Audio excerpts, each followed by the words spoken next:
Elena Kovač's phone had been recording for 7 minutes when she realized the man following her wasn't going to stop. She'd found the ledger that afternoon, tucked behind a stack of requisition forms in the processing lab where she worked. Blood types, addresses, health records, all meticulously catalogued. At the top of each page, in elegant script, Clean Donor Farm, Thornmere Estate. She'd photographed 3 pages before her supervisor walked in, and she'd slipped the phone into her coat pocket without ending the recording. The audio had been running ever since, capturing her hurried exit, the clack of her heels on pavement, the moment she noticed the black sedan pacing her 3 blocks from the train station. Now the sedan was gone, but the footsteps behind her were faster, and the late train to anywhere was pulling into the platform with a hiss of brakes and steam. Elena ran. The overnight carriages were already moving when she reached them, the platform slipping past in a blur of yellow light. She grabbed a handrail, missed, stumbled, and threw herself at the next door. Her shoulder hit the frame hard enough to leave a bruise. She tumbled through into a narrow corridor lined with dark wood paneling and fell forward onto plush carpet, gasping. A pair of black leather boots stopped inches from her face. Elena looked up.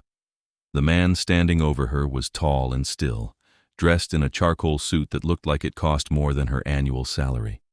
His hair fell to his shoulders in a sheet of pure white, and his skin had the same porcelain pallor, smooth and cold as marble. His eyes were dark, almost black, and they studied her with an expression she couldn't read. Behind him, the corridor stretched toward a private compartment. The door stood open, revealing glimpses of mahogany and brass, a lamp burning low on a side table. Elena started, but he lifted one hand. "Be silent." His voice was quiet, precise, accented in a way she couldn't place, not modern, old. She fell silent. He glanced past her toward the outer door, still swinging on its hinges. Through the windows, the platform was sliding away into darkness. Elena's heart hammered. She'd made it on. But had he? The white-haired man stepped around her and pulled the compartment door fully open. Inside. "I can find another inside now." Something in his tone made her move. Elena scrambled to her feet and slipped past him into the compartment. It was small but richly appointed. 2 facing bench seats upholstered in deep burgundy, a fold-down table, heavy curtains drawn back from the windows. The door clicked shut behind her, and the man turned the lock. He moved to the far bench and sat, arranging himself with a kind of effortless grace. Then he looked at her. "Sit closer," he said. Elena froze. "What?" "The windows face the corridor. Anyone passing will see 2 travelers. Sit beside me." She glanced at the glass panel set into the door. He was right. From the corridor, the whole compartment was visible. "Why would that—" "Your pursuer boarded the train. I saw him. If he sees you alone, he will know which compartment. If he sees you with me—" He gestured to the seat beside him. "My scent will cover yours. He will pass by." Elena's breath caught. Scent. The word settled over her like cold water, and she finally understood what she was looking at. Vampire. She'd never seen one up close. They kept to their own districts, their own societies, bound by treaties that were older than any government she knew. But the signs were unmistakable now. The white hair, the white skin, the stillness that wasn't quite human. Yes, and you are bleeding." Elena touched her temple and her fingers came away red. She must have scraped it in the fall. "Sit," he said again. "I am not hungry, and I am not interested in whatever trouble you have brought onto this train. But if your pursuer is human, he will not approach me. You are safer here than anywhere else on this line." The logic was sound. Elena didn't let herself think about it too long. She crossed to his bench and sat down beside him, pressing herself against the wall as far from him as the narrow seat allowed. The vampire watched her with something that might have been amusement. Then he reached up and pulled the curtains across the window, shutting out the corridor. The compartment fell into a smaller, warmer dark, lit only by the lamp on the table. "Better," he said. They sat in silence. The train rocked gently beneath them, gathering speed as it left the city behind. Elena's pulse was still racing, her mind trying to catch up with the last 10 minutes. The ledger, the farm. The man who'd chased her, was he on this train? Was he walking the corridors right now, looking for her? She touched her coat pocket and felt the hard shape of her phone still there. Still recording, maybe. She didn't dare check. The vampire hadn't moved. He sat with his hands folded in his lap, his gaze fixed on the middle distance, and he might have been carved from stone. "What's your name?" Elena asked, before she could stop herself. He turned his head slowly. "Why? You just saved my life. I'd like to know who you are." A pause. Then, "Octavian Zaharia." "Elena Kovač." She waited, but he didn't respond. "Thank you for letting me in. You threw yourself through a door on a moving train. I merely didn't throw you back out." Still, Octavian's expression didn't change, but something flickered in his eyes. "Where were you running to?" "Anywhere. Away." Elena swallowed. "I found something I wasn't supposed to find." "And the man following you?" "I don't know who he is." "But you know what he wants." She hesitated. The words were dangerous, but this man, this vampire, had already decided to help her, at least for tonight. And if he was traveling on this line, on this particular overnight route that only went to 3 destinations, maybe he already knew more than she did. "I work in a blood typing lab," Elena said quietly. "We process donations, run diagnostics, coordinate with hospitals. This afternoon I found a ledger, a private one. It listed people by blood type, address, health status. Clean donors, it said. Thornmere Estate." Octavian went very still. "I took pictures," Elena continued. "I didn't think anyone saw me, but someone must have, because an hour later I was being followed. Thornmere Estate." Octavian's voice was soft, but there was something cold beneath it. "Do you know what that place is?" "No. Should I?" "It is a holding. An old vampiric family claims the land, though they have not appeared before the conquered in decades. If what you found is real, it's real. I saw the pages. Then it is an unlicensed farm. Coercion. Illegal under every treaty we have signed with your kind." Elena felt something loosen in her chest. "So you'd care?" "Yes, I would care." Octavian turned to face her fully, and for the first time she saw something like anger in his expression. "I am traveling to Thornmere because we have received reports, disappearances, humans who accepted contracts to donate blood and then never returned home. But we have had no proof. The estate is privately held, and without evidence the conquered cannot act." "I have evidence," Elena said. "I photographed the ledger. And the man following you knows this." "I think so." Octavian leaned back against the seat. He closed his eyes briefly, and when he opened them again, the anger was gone, replaced by something colder and sharper. "Then he will not stop," he said. "Not tonight, and not when this train reaches its destination. You have made yourself a target." "I know." "Do you?" It wasn't a question. Octavian studied her face, and Elena had the uncomfortable sense of being weighed and measured. "You are terrified, you are hurt, you are alone, and yet you took those photographs anyway. People are disappearing." "Yes." "Then someone had to." The corner of Octavian's mouth moved just barely. It might have been approval. "Stay here tonight," he said. "The compartment is paid through to the last stop. I will keep watch. In the morning, we will speak further." "I can't ask you to—" "You did not ask. I am offering." Octavian stood and moved to the opposite bench, giving her space. "Sleep if you can." "I do not need to."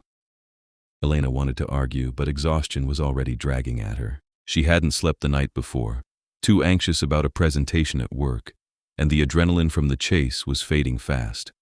She curled up on the bench, her coat pulled around her, and tried to keep her eyes open. Octavian sat in the shadows across from her, perfectly still. The lamplight caught the white of his hair and made it glow. "Why are you helping me?"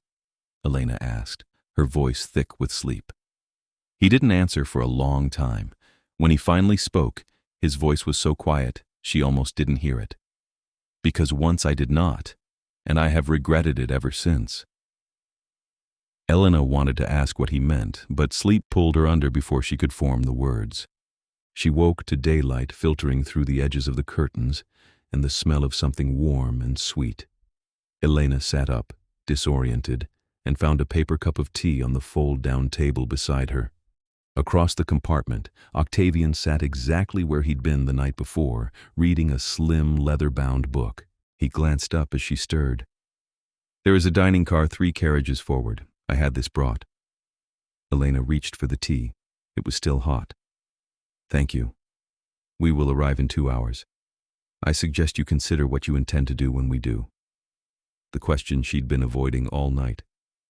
Elena wrapped her hands around the cup and tried to think.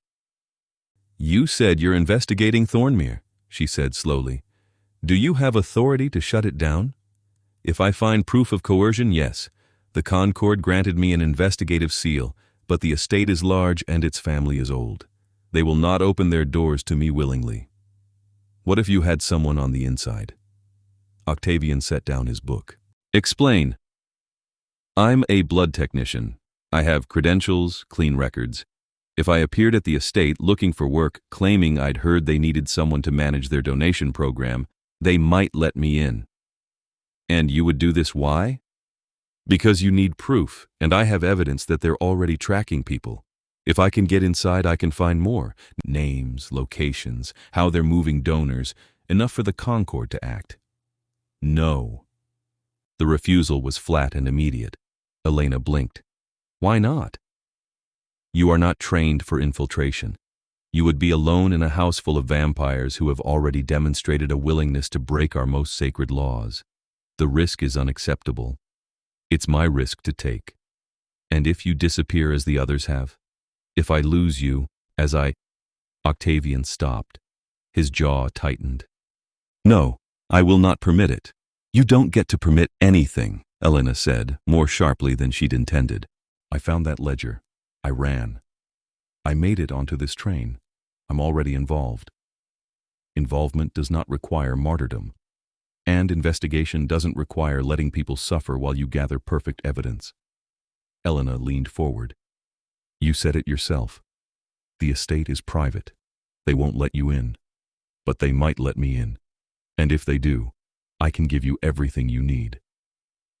Octavian's expression was unreadable. "You do not know what you are asking." "Then tell me."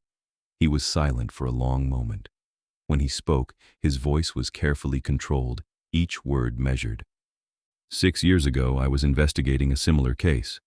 A human woman had contacted the Concord with information about a trafficking operation. I arranged to meet her, but she insisted on traveling alone. She said it would be safer, less conspicuous. I agreed. She never arrived. We found her 3 weeks later in a ditch outside the city. She had been drained and discarded like refuse. Elena's throat tightened. "I'm sorry. I allowed her to take that risk because she convinced me it was necessary. I will not make that mistake again. This is different." "How?" "Because you'll know where I am. Because I'll be inside and you'll be watching from outside. Because we can coordinate." "And if something goes wrong?" "Then you come in and get me out." Octavian shook his head. "You have no idea what you are proposing. So tell me. Help me understand. But don't just shut me out because you're afraid of making the same choice twice." The words hung in the air between them. Elena hadn't meant to be so blunt, but she didn't take them back. Octavian looked at her for a long time, his dark eyes searching her face.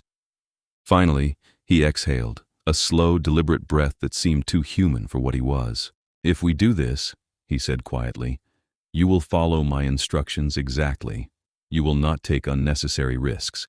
And you will carry a signal, something I can track, so I know where you are at all times."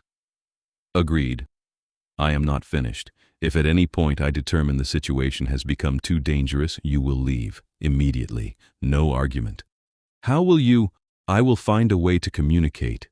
You will simply have to trust that I will." Elena hesitated. Trust. She'd known this man for less than 12 hours, and she was already proposing to walk into a nest of criminals with only his word that he'd be watching. It was insane.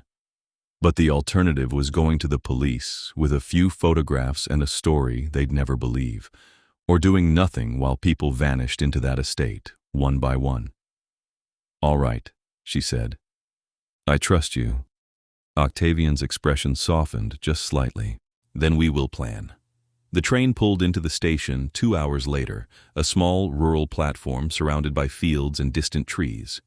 Octavian disembarked first, carrying a single leather bag, and Elena followed a few minutes later. She scanned the platform as she stepped down, looking for the man who'd chased her in the city. She didn't see him, but that didn't mean he wasn't there. Octavian was waiting by the station house, half hidden in the shadow of the eaves. When she approached, he handed her a small silver pin in the shape of a crescent moon. "Wear this," he said. "I will be able to sense it within a mile. If you need me, hold it and think of me. I will come." Elena pinned it to the inside of her coat. "How does it work?" "Old magic. Do not ask me to explain further. Simply trust that it does." They walked together to the edge of the station, where a narrow road led away into the countryside. Octavian pointed to a stone marker half hidden in the grass. "Thornmere is 6 miles north. There is an inn a mile from here where I will take a room. You will go to the estate and present yourself as we discussed. Tell them you heard they were expanding their donation program and you are looking for work. Be confident. Do not volunteer information they do not ask for." Elena nodded, her pulse starting to quicken again. "If they accept you, learn what you can. Names, numbers, where the donors are kept, but do not press. If they grow suspicious, leave. And if they don't let me leave, then you will use the pin and I will come for you." Octavian reached into his coat and pulled out a folded paper. "This is a letter of reference. It claims you worked for a private medical practice in the city and left on good terms. It is a forgery, but a good one. If they check, the practice exists and the signature will pass inspection." Elena took the letter, marveling at the weight of the paper, the wax seal at the bottom. "When did you—" "I made inquiries this morning while you slept. I have contacts." "You don't waste time." "No, I do not." Octavian stepped closer, and for the first time Elena saw something like worry in his face. "Be careful, Elena Kovač. These are not honorable people. They will not hesitate to harm you if they believe you are a threat." "I know." "Do you?" "Yes." She met his eyes. "And I'm going anyway." He studied her a moment longer, then inclined his head. "Then go. I will be watching." Elena turned and started walking up the road, her heart pounding in her chest. She didn't look back. The estate appeared an hour later, rising out of the fields like something from another century.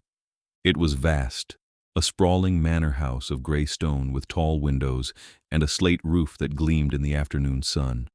The grounds were surrounded by a high iron fence, and the gate stood open, as if inviting her in. Elena walked up the long gravel drive, her footsteps crunching loud in the silence. By the time she reached the front door, her hands were shaking. She curled them into fists, took a breath, and knocked. The door opened almost immediately. A woman stood in the doorway, tall and pale, with white hair pulled back in a sleek knot. Another vampire. "Yes," the woman said, her tone cool. "My name is Elena Kovač. I'm a blood technician. I heard you might be looking for someone to help manage your donation program." The woman's eyes narrowed. "Where did you hear that?" "I have contacts in the medical community. Word gets around."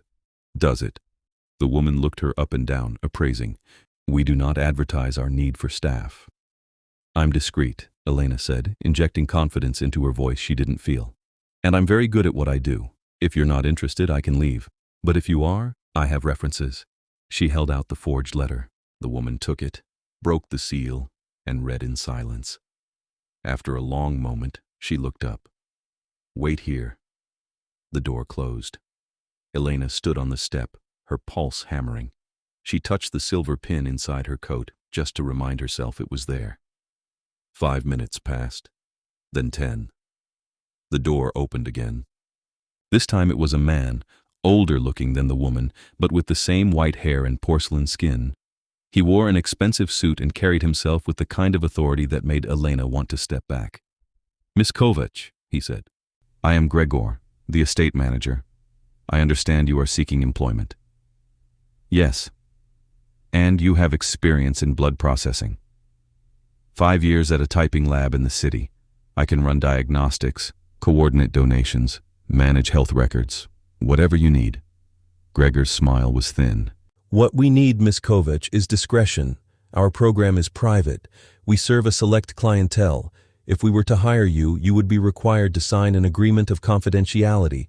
You would live on the estate and you would not leave without permission. Do you understand?" Elena forced herself to nod. "I understand." "Good." Gregor stepped aside. "Then come in. I will show you the facilities." Elena crossed the threshold, and the door swung shut behind her with a heavy, final sound. The inside of the manor was as grand as the outside suggested. High ceilings, dark wood paneling, oil paintings in gilt frames. Gregor led her through a series of hallways, pointing out the kitchen, the staff quarters, the library. Everything was elegant and cold. They descended a staircase into the lower levels, and the temperature dropped. The hallway here was narrower, lit by electric sconces that buzzed faintly. Gregor stopped in front of a heavy steel door and pulled out a key. "This is the donation wing," he said. "You would be responsible for managing the donors' health, scheduling their sessions, and ensuring their blood remains viable. We currently have 23 in residence." Elena's stomach turned. 23 people, held down here in the dark. Gregor opened the door. The room beyond was clinical and white, lined with hospital beds. Most of them were occupied. Elena saw men and women of various ages, some sleeping, some staring at the ceiling with blank expressions. They all wore the same pale gray clothing, and they all looked too thin. "We provide food, shelter, and medical care," Gregor said, as if that made it acceptable. "In exchange, they donate blood on a regular schedule. It is a fair arrangement." "Do they leave?" Elena asked, keeping her voice neutral. "When their contracts are complete, yes, though many choose to renew. It is easier than the world outside." "Easier." Elena's jaw tightened, but she forced herself to nod. "I see." Gregor studied her. "Does this trouble you, Miss Kovač?" "No. I'm just trying to understand the scope of the work." "Good. Then let me show you the processing room." He led her to a smaller chamber off to the side, filled with equipment Elena recognized: centrifuges, refrigerators, diagnostic machines. There was a desk in the corner, piled with paperwork. "You would work here," Gregor said. "Testing, record-keeping, ensuring quality. Simple enough for someone with your experience." "Yes," Elena said. "I can do this." Gregor's thin smile returned. "Excellent. I will have a contract drawn up. You may begin tomorrow." He turned to leave, and Elena forced herself to speak. "May I ask a question?" Gregor paused. "Yes?" "The donors, do they ever try to leave before their contracts are complete?" "Sometimes, but we have measures in place to discourage that." He gestured to the steel door. "This wing is locked at all times. Only staff have keys, and the estate grounds are monitored. No one leaves without permission." "I understand." "I hope you do, Miss Kovač." Gregor's gaze was sharp. "Because if you were to betray our trust, you would find yourself in a very difficult position. We do not tolerate disloyalty." Elena met his eyes. "I'm not disloyal." "Then we will have no problems." Gregor gestured toward the stairs. "Come, I will show you to your quarters."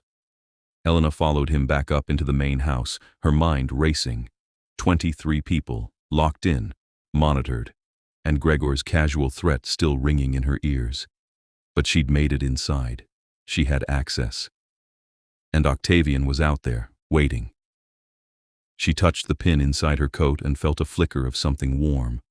Not quite heat, but presence. He was there. She wasn't alone. Her quarters were small but comfortable. A narrow room on the second floor with a bed, a desk, and a window that looked out over the grounds.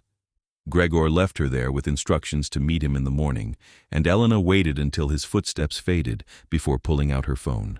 Still recording. The battery was nearly dead, but it had captured everything since the platform. She stopped the recording, plugged the phone into the room's single outlet, and sat down on the bed. Her hands were still shaking. She'd done it. She was inside. But now came the harder part, finding proof, learning the scope of the operation, and getting that information to Octavian without getting caught. Elena stood and went to the window. The ground stretched out below her, darkening as the sun set. Somewhere out there, Octavian was watching. She pressed her hand to the glass and whispered, "I'm in." The night passed slowly. Elena didn't sleep. She listened to the sounds of the house, the creaking of old wood, the distant footsteps of other staff moving through the halls. At one point she heard voices, low and urgent, and she pressed her ear to the door. Lost her at the station. She must have taken the train. Then find her. Gregor wants her silenced before she talks. Elena's blood went cold. They were still looking for her. They didn't know she was here, inside their own walls. The voices faded. Elena stepped back from the door and tried to slow her breathing. Morning came with a knock. Elena opened the door to find a young woman, human, holding a tray of food. "Gregor says you're to eat and then meet him downstairs," the woman said. Her voice was flat, her eyes dull. "Thank you," Elena said, but the woman was already walking away.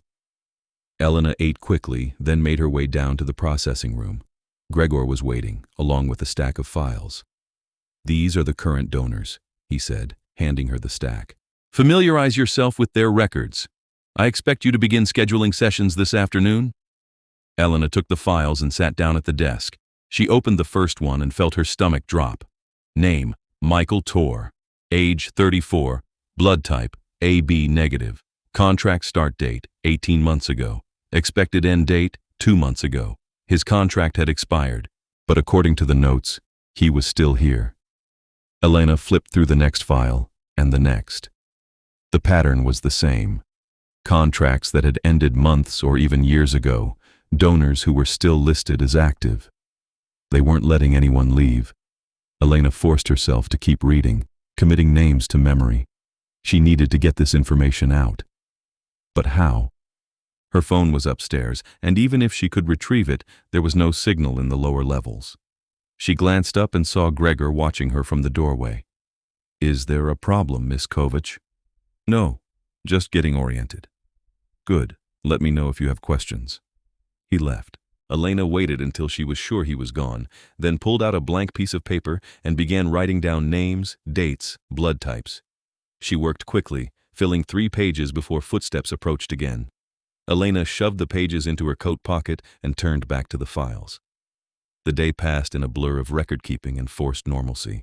She met the other staff, all human, all worn-looking and quiet. No one spoke unless spoken to. No one asked questions. By evening, Elena had a clear picture of the operation. 23 donors, all held past their contracts.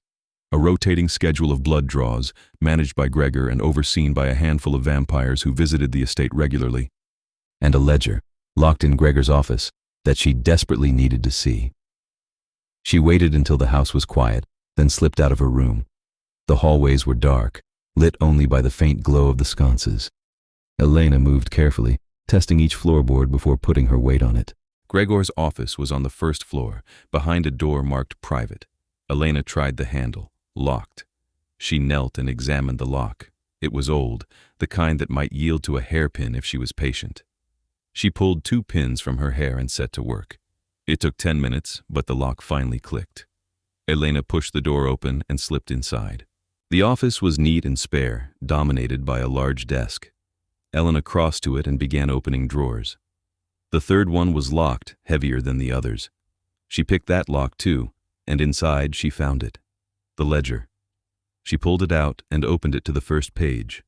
The same elegant script she'd seen in the lab. Clean Donor Farm, Thornmere Estate. Below that, a list of names, addresses, dates. 53 people. Far more than the 23 currently in the facility. Elena's hands shook as she turned the pages. Some names were marked complete. Others were marked terminated. She didn't want to think about what that meant. She pulled out her phone and started photographing the pages, working as quickly as she dared. She was halfway through when she heard footsteps in the hall. Elena froze. The footsteps paused outside the door. The handle turned. Elena shoved the ledger back into the drawer, locked it, and dove behind the desk just as the door opened. She pressed herself against the wood, barely breathing. Gregor's voice. "I thought I heard something." Another voice, one Elena didn't recognize. "The house is old. It settles." "Perhaps." The door closed again. Elena waited, counting to 100, before crawling out from behind the desk. Her heart was pounding so hard she thought it might burst. She slipped out of the office, relocked the door, and hurried back to her room. Once inside, she pulled out her phone and scrolled through the photographs. She had 27 pages. Names, dates, blood types, notations. It was enough. It had to be enough. Elena pressed her hand to the silver pin inside her coat and closed her eyes. She thought of Octavian, his dark eyes, his steady voice. She thought of the way he'd looked at her on the train, the way he'd promised to be watching. The pin grew warm beneath her palm. A moment later, there was a soft tap at her window. Elena crossed to it and looked out. Octavian stood in the shadows below, his white hair gleaming in the moonlight. He gestured for her to open the window.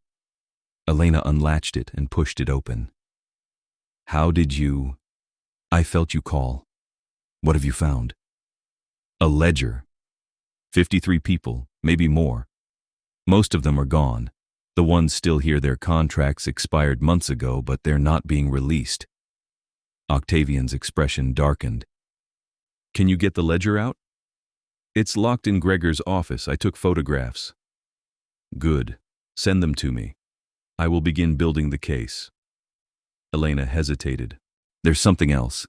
The man who followed me in the city, I heard 2 of them talking. They're still looking for me. They don't know I'm here, but if they figure it out, then we move quickly." Octavian glanced toward the main house. "How many vampires are on the estate?" "I've seen 4, including Gregor. There may be more." "4 I can manage, but you will need to leave soon. Tonight, if possible." "I can't. Not yet. There are people down in that donation wing who've been here for years. If I leave now, we might not get another chance to free them." Octavian's jaw tightened.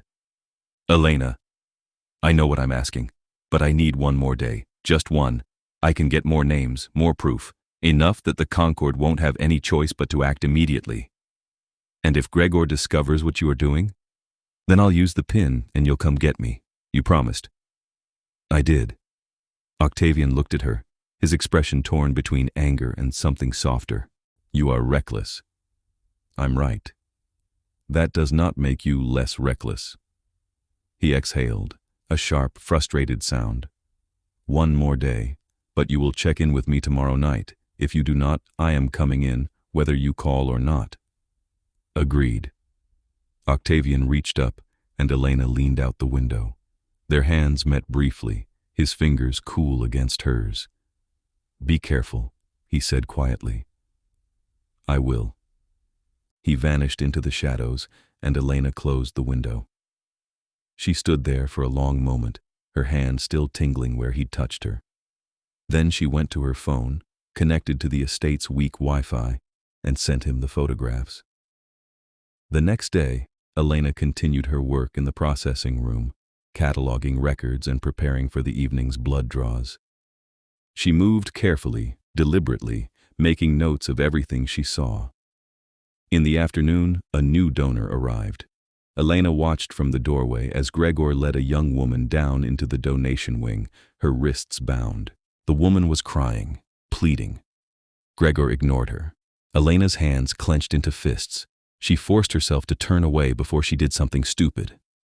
That evening, as she was filing the last of the records, the door to the processing room opened. Elena looked up and her blood ran cold. The man from the city, the one who'd chased her onto the train. He stared at her, recognition dawning in his eyes. "You." Elena stood slowly, her hand moving toward the pin inside her coat. The man took a step forward. "You're the technician, from the lab. Gregor's been looking for you." "I don't know what you're talking about," Elena said, trying to keep her voice steady. "Don't lie. I saw you. I chased you to the station." His expression twisted. "You shouldn't have run. Now it's too late. Too late for what? For both of us. The words didn't make sense. Elena frowned. What? The man's face crumpled. He sank into a chair, his hands shaking. They have my daughter. They took her 3 months ago, and they said if I didn't bring them people, if I didn't help them find clean donors, they'd kill her. I didn't have a choice. Elena's anger drained away, replaced by something colder. Your daughter is here? In the East Wing. They keep the children separate. He looked up at her, his eyes red. I didn't want to hurt you. I didn't want to hurt anyone. But they said they'd drain her if I didn't cooperate. What's your name? David Renner. Elena crossed to him and knelt. David, listen to me. I'm not here to work for Gregor. I'm here to gather evidence. There's someone outside, someone with the authority to shut this place down, but I need your help. David stared at her. You're trying to stop them? Yes, and I can help your daughter, but I need to know where she is, and I need to know how many other people are being held here. Can you tell me that? David's hands trembled. There are 8 children in the East Wing, all of them taken from families like mine, families they're using for leverage. And there are more donors in the West Wing, at least 15. They keep them separate from the main group. Elena's mind raced. 38 people, maybe more. This was bigger than she'd thought. Can you get me into the East Wing? She asked. It's locked. Only Gregor has the key. Then we'll get the key. David looked at her like she was insane. How? Leave that to me. Right now, I need you to trust me. Can you do that? He hesitated, then nodded. If you can save my daughter, I'll do anything. Good. Then here's what we're going to do. Elena spent the next hour coordinating with David. He knew the layout of the estate, the guards' schedules, where the keys were kept. He was terrified, but he was also desperate, and desperation made him brave. By the time night fell, they had a plan. Elena went to her room and pulled out the silver pin. She held it in her palm and closed her eyes. Octavian. The warmth spread through her hand, stronger this time. A moment later, there was a tap at the window. Elena opened it. Octavian stood below, his expression grim. It's time, Elena said. But it's worse than we thought. There are 38 people here, maybe more. Children, families being coerced. I need you to move now. I have already contacted the Concord. They are dispatching a team, but it will take time. Hours, at least. We don't have hours. Gregor's getting suspicious. If he realizes what I'm doing, then you leave. Now. Not without the people in that wing. Not without David's daughter. Octavian's eyes flashed. Elena. I need you to create a distraction. Something big enough to draw Gregor and his people to the front of the estate. Can you do that? Yes, but... Then do it. In 30 minutes. I'll get the keys, free the donors, and get them out through the east gate. You meet us there. This is too dangerous. I know, but it's the only chance we have. Elena leaned out the window. Do you trust me? Octavian stared at her, his jaw tight. Then, slowly, he nodded. I trust you, but if anything goes wrong, then I'll call. I promise. He vanished into the shadows again, and Elena turned back to her room. She pulled on her coat, checked that the pin was secure, and went to find David. 25 minutes later, Elena and David stood outside Gregor's office. David's hands were shaking as he picked the lock, but he managed it. They slipped inside, and Elena went straight for the desk. The keys were in the locked drawer, hanging on a ring alongside a stack of contracts. Elena grabbed them and turned to leave. Gregor stood in the doorway. Miss Kovač, he said softly. I had hoped I was wrong about you. Elena's heart stopped. She stepped back, her hand moving to the pin. Don't bother, Gregor said. I know you've been signaling someone. I smelled him on you the moment you arrived. A vampire, but not one of ours. Who is he? Elena didn't answer. Gregor's smile was cold. No matter. He will not reach you in time. He moved faster than Elena could follow. One moment he was in the doorway, the next he was in front of her, his hand closing around her throat. Elena gasped, her vision blurring. David lunged at Gregor. but the vampire backhanded him without looking. David hit the wall and crumpled. "You should have stayed in the city," Gregor said, lifting Elena off the ground. "You should have minded your own business." Elena clawed at his hand, but it was like iron. She couldn't breathe. Then, from somewhere outside, there was a massive crash. The whole house shook. Gregor's grip loosened just slightly, and Elena drove her knee up into his stomach. He let go, more from surprise than pain. Elena fell to the floor, gasping, and scrambled toward the door. Gregor grabbed her ankle. Elena kicked backward, felt her heel connect, and broke free. She ran. Behind her, Gregor roared. Footsteps thundered after her. Elena sprinted through the hallways, the keys clutched in her hand. She could hear Gregor closing the distance, could feel his presence like a cold weight on her back. She turned a corner and nearly collided with David, who'd somehow gotten ahead of her. "This way!" he gasped, grabbing her arm. They ran together toward the east wing. The door loomed ahead, heavy and locked. Elena fumbled with the keys, trying 3 before she found the right one. The lock clicked. She shoved the door open just as Gregor rounded the corner. His eyes were black, his fangs bared. "Inside," Elena shouted. David dove through the door, and Elena followed, slamming it shut behind her. Gregor hit the door a moment later. The wood splintered, but held. Elena locked it and turned. The hallway beyond was lined with doors, and behind them she could hear voices, children crying, people calling out. "Help me," she said to David. They ran down the hall, unlocking doors as fast as they could. People stumbled out, blinking in the light. A little girl threw herself at David, sobbing, and he caught her.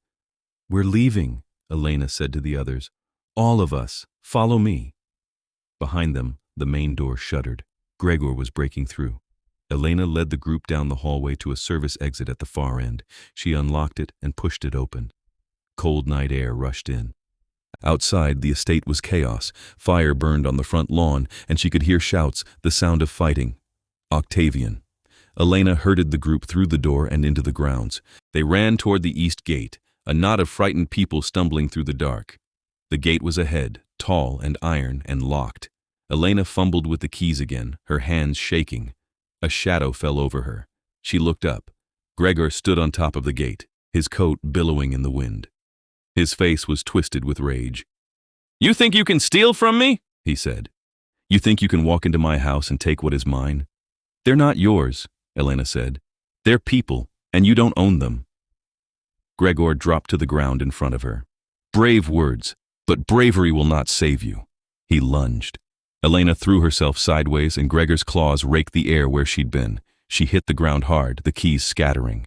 Gregor turned toward her, and Elena knew she was out of time. She pressed her hand to the pin and thought, with every ounce of strength she had, now. The air around her seemed to shiver. Octavian appeared between her and Gregor, moving so fast he was almost a blur. He caught Gregor by the throat and slammed him into the gate. "You will not touch her," Octavian said, his voice cold and deadly. Gregor snarled and lashed out, but Octavian was faster. He twisted, and Gregor hit the ground. "The Concord is coming," Octavian said. "Your estate is forfeit. Your license is revoked. Surrender now, and you may keep your life." "I will not surrender to you," Gregor spat. "Then you will fall." Octavian moved again, and this time there was no hesitation. He was a blade, precise and merciless. Gregor fought back, but it was clear within moments that he was outmatched. Elena turned away and gathered the keys. She unlocked the gate and pushed it open. "Go," she said to the group. "Run. There's a village a mile down the road. Go there and wait." David hesitated. "What about you?" "I'll be right behind you. Go." He nodded and took his daughter's hand. The group fled through the gate, disappearing into the night. Elena turned back to Octavian. Gregor was on the ground, unconscious or dead, she couldn't tell. Octavian stood over him, breathing hard. "Are you hurt?" he asked, crossing to her. "No, I'm fine." "You are not fine. You are bleeding." Elena touched her neck, and her fingers came away red. Gregor's claws had caught her after all. Octavian's expression darkened. He pulled a handkerchief from his pocket and pressed it to her throat. "Hold this. I'm okay, really. You are reckless and foolish and you nearly died. But I didn't. And we got them out." Octavian looked at her, and for the first time since she'd met him, she saw fear in his eyes. "I thought I had lost you," he said quietly. "When I felt you call, I thought I was too late. You weren't. You were exactly on time." He shook his head. "You should not have taken such a risk. And you shouldn't have let me. But you did, because you knew it was right." Octavian's hand was still on her throat, holding the handkerchief in place. His fingers were cool, but his touch was gentle. "I was wrong," he said. 6 years ago I thought distance would keep her safe. But safety is not the same as isolation. I should have been there. I should have protected her. "You're here now," Elena said, "and you protected me. Because I could not bear to lose you." The words came out raw, unguarded. "I have known you only days, and yet the thought of a world without you in it is unbearable." Elena's breath caught. "Octavian." He stepped back, his expression closing. "Forgive me. That was inappropriate." "No, it wasn't." Elena reached for his hand. "I feel the same way." He stared at her, and something in his face shifted. "You do not know what you are saying." "I do. I've been thinking about it since the train, since you let me into your compartment, since you stayed awake to keep me safe, since you looked at me like I mattered." "You do matter." "Then stop pulling away." Elena took a step closer. "You said you couldn't bear to lose me. I'm telling you that you don't have to. I'm right here." Octavian's hand tightened around hers. "You are human. I am not. That difference doesn't matter. It will, in time. Then we'll face it in time. But right now I'm here, and you're here, and we just saved 38 people together. That means something." Octavian looked at her for a long moment. Then, slowly, he pulled her close. Elena went willingly, resting her head against his chest. He was solid and cool, and she felt safe for the first time in days. "You are remarkable," he said quietly. "So are you." They stood there in the darkness, holding each other, until the sound of approaching vehicles broke the silence. The Concorde arrived in force. 6 black cars, a dozen vampires in formal dress, all bearing the silver seal of the tribunal.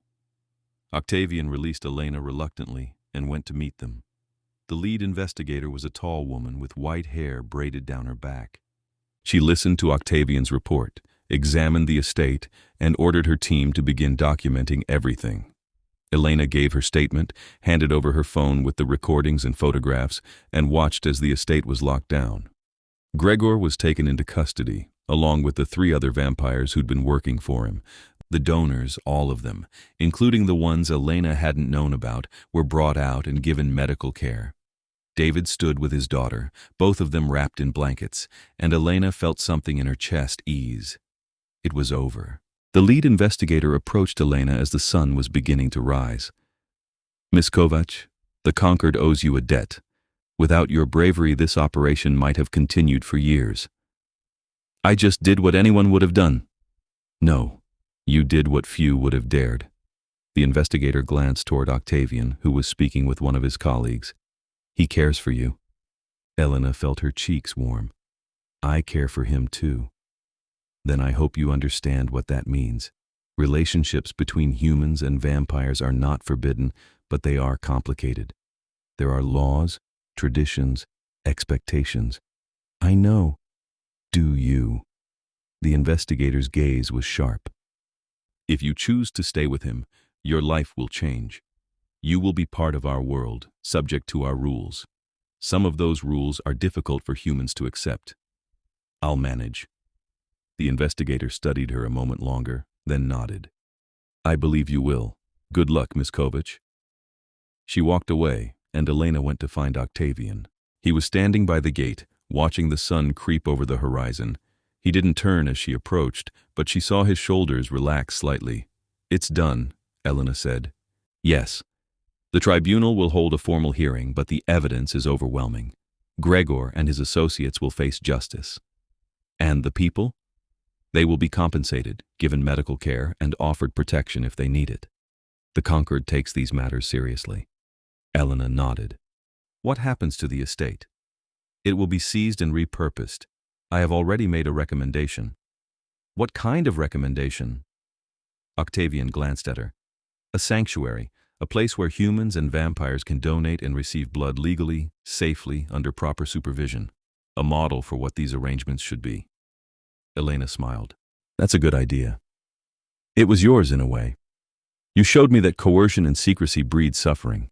Transparency and consent are the only way forward. You would have figured that out on your own. Perhaps, but you made it clear. He turned to face her fully. The investigator spoke to you. She did. She warned me that staying with you would be complicated. It will be. I don't care. Octavian's expression softened. You should. There are laws about human-vampire relationships. If we are to continue, you would need to understand them, to agree to them. Then explain them to me. He hesitated. If you choose to remain with me, you would be under my protection.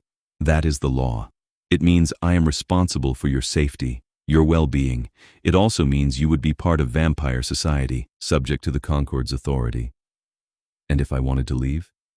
You could, at any time. But while you are with me, I am bound to care for you. Elena considered this. That doesn't sound so bad. It is a serious commitment, Elena. One that would tie us together in ways human relationships do not. Good. I want to be tied to you. Octavian's eyes darkened. You do not know what you are asking. Then show me. He stepped closer, his hand coming up to cup her cheek. If I do this, if I claim you as mine, I will not let you go easily. I am not human, Elena. I do not love lightly or briefly. If I take you into my life, it will be forever. Forever sounds perfect. Octavian searched her face, and whatever he saw there seemed to satisfy him. He leaned down and kissed her. It was gentle at first, almost tentative, as if he was afraid she might pull away. But Elena leaned into him, her hands fisting in his coat, and the kiss deepened. He tasted like frost and night, and she felt something in her chest ignite. When they finally broke apart, Octavian rested his forehead against hers. You are mine, he said quietly. He said, and I am yours. Yes. Then we will face whatever comes. Together. Elena smiled. Together. The hearing before the Concord took place 3 weeks later, in a grand hall beneath the city. Elena sat in the gallery, watching as Gregor and his associates were brought before the tribunal. The evidence was presented, the testimonies given. David spoke about his daughter, about the coercion and the fear. Elena spoke about the ledger, the donors, the locked wings. The verdict was unanimous. Gregor's estate was forfeit, his charter revoked. He and his associates were sentenced to a century of confinement, a punishment that would strip them of their freedom, as they had stripped others of theirs. When it was over, Elena left the hall and found Octavian waiting for her. It's done, she said. Yes, justice has been served. And the sanctuary? Approved. Construction will begin next month. I have been asked to oversee the project. Elena's heart lifted. That's wonderful. It is. And I would like you to be part of it, if you are willing. Of course I'm willing. Octavian smiled, a rare and genuine expression that made him look younger. Then come. There is something I want to show you. He led her through the city, down streets that grew quieter and older, until they reached a building that looked like it had stood for centuries. He unlocked the door and gestured for her to enter. Inside, the space was vast and elegant, filled with light from tall windows. It was empty now, but Elena could see the potential. This will be the main hall of the sanctuary, Octavian said. A place where humans can come to donate blood safely, where vampires can receive it legally. A partnership, not an exploitation. It's beautiful. It will be. But it needs a manager. Someone who understands both sides, who can navigate the complexities of human and vampire relations. He turned to her. I want that person to be you. Elena stared at him. Me? You have proven yourself capable, brave, and compassionate. You understand what is at stake, and you care about the people this sanctuary will serve. There is no one I would trust more. I don't know what to say. Say yes. Elena laughed, a bright, joyful sound that echoed through the empty hall. Yes, of course, yes. Octavian crossed to her and took her hands. There is one more thing. What? The investigator was right. If we are to continue this relationship, there are customs to observe. One of them is a formal bond, a recognition before the conquered that we are committed to each other. Like a marriage? Similar. It would grant you certain protections, certain rights within vampire society, and it would make our partnership official. Elena's heart was pounding. Are you asking me to marry you? In a sense, yes. Then yes. Again. Absolutely yes. Octavian smiled, and this time it was full and unguarded. He pulled her close and kissed her, and Elena felt like she was flying. The bond ceremony took place a month later, in the same hall that would soon become the sanctuary. It was a small gathering, a few members of the conquered, David and his daughter, and a handful of others who had been part of the investigation. Octavian stood at the front of the hall, dressed in formal black, his white hair gleaming in the lamplight. Elena walked toward him, wearing a simple dress the color of midnight, and when she reached him, he took her hands. The lead investigator performed the ceremony, speaking words in a language Elena didn't understand. But she didn't need to. The meaning was clear in Octavian's eyes, in the way his fingers tightened around hers. When it was done, the investigator pronounced them bonded, and Octavian kissed her in front of everyone. The hall erupted in applause. The sanctuary opened 6 months later, on a clear autumn evening. The hall was filled with people, human and vampire alike, all gathered to celebrate. Elena stood at the entrance, greeting each arrival, and she felt a deep sense of pride. This place would save lives. It would prevent the suffering she'd seen at Thornmere. It would be a model for the future. Octavian found her as the evening wore on. You should be celebrating, not working. I am celebrating. This is everything we worked for. It is everything you worked for. I merely provided support. You did more than that. Elena leaned into him. You believed in me. You trusted me. You made this possible. We made it possible. Together. They stood there, watching the hall fill with light and laughter, and Elena felt a contentment she'd never known. Are you happy? Octavian asked quietly. More than I ever thought I could be. Good, because I intend to spend the rest of my very long life ensuring you stay that way. Elena smiled. The rest of your life? Or yours, whichever comes first. There was a weight to those words, an unspoken question. Elena had thought about it late at night when she couldn't sleep. Octavian was immortal. She was not. Eventually, that difference would matter, but she'd also learned in her time with him that there were options, choices. Vampires could turn humans if both parties agreed. It was rare, carefully regulated, but not forbidden. What if I wanted it to be the rest of your life? Elena asked. Octavian went still. Are you saying? I'm saying I don't want to lose you. Not in 50 years, not ever. And if there's a way to make sure we have forever, I want to take it. Elena, you do not have to. I know I don't have to, but I want to. I love you, Octavian. I want to spend forever with you. His hand came up to cup her face, his thumb brushing her cheek. You are certain? I've never been more certain of anything. Then we will petition the Concord. If they approve, I will turn you, and we will have forever. Elena's heart soared. When? Soon, after the harvest supper. It is tradition to celebrate new beginnings with a feast, and your turning will be the greatest beginning of all. The harvest supper was held a month later on the grounds of the sanctuary.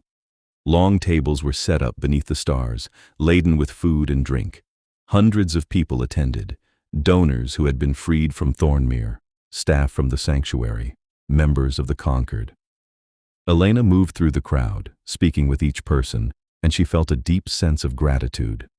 This community, this family, had been built from the ashes of something terrible, and it was thriving. As the evening wore on, Octavian stood and called for silence. The crowd turned to him, expectant. "Tonight we celebrate many things," he said, his voice carrying across the grounds. "We celebrate the opening of this sanctuary. We celebrate the freedom of those who were unjustly held. We celebrate justice and hope and the future we are building together." A cheer rose from the crowd. "But there is one more thing to celebrate," Octavian continued. He turned to Elena. "Tonight, with the Concord's blessing, I will turn the woman I love. Elena Kovač has chosen to join me in immortality, and I am honored beyond measure." The crowd erupted in applause. Elena felt tears sting her eyes. Octavian descended from the platform and took her hand. "Are you ready?" "Yes." He led her away from the crowd, into the sanctuary's private chambers. The room was quiet, lit by candles, and Elena felt her pulse quicken. "It will hurt," Octavian said gently, "but only for a moment, and then you will be free." "I'm not afraid." "I know. You have never been afraid." He cupped her face, his expression tender. "I love you, Elena Kovač. I will love you for all the centuries to come. And I love you, Octavian Zaharia." He kissed her, slow and deep, and then he lowered his mouth to her throat. The pain was sharp, searing, but it faded quickly. Elena felt something shift inside her, something fundamental. Her heartbeat slowed, her senses sharpened, and the world seemed to bloom into color and light. When Octavian pulled back, his eyes were dark with emotion. "How do you feel?" Elena took a breath and felt the cool air fill her lungs. She looked down at her hands and saw the faint glow of her skin, the new strength in her fingers. "I feel alive," she said. Octavian smiled. "You are, more than ever before." They returned to the supper hand in hand, and the crowd welcomed them with cheers and song. Elena looked around at the faces, human and vampire alike, and she felt a profound sense of belonging. This was her family now, this was her home, and this was forever. The years that followed were full and rich. Elena managed the sanctuary with a skill and compassion that earned her respect throughout the vampire community. The sanctuary became a model, replicated in cities across the world. Coercion and exploitation were replaced with consent and partnership, and the old ways, the dark ways, began to fade. Octavian remained at her side, a steady presence, a loving partner. They traveled together, worked together, built a life together. And every night, as they lay in each other's arms, Elena marveled at the path that had brought her here. It had started with fear, with running, with desperation, but it had become something beautiful. And on quiet evenings, when the sanctuary was full of laughter and light, Elena would stand at the window and remember the train, the dark compartment, the white-haired man who had looked at her and said, "Sit closer." It had been the beginning of everything, and she would never regret a single moment.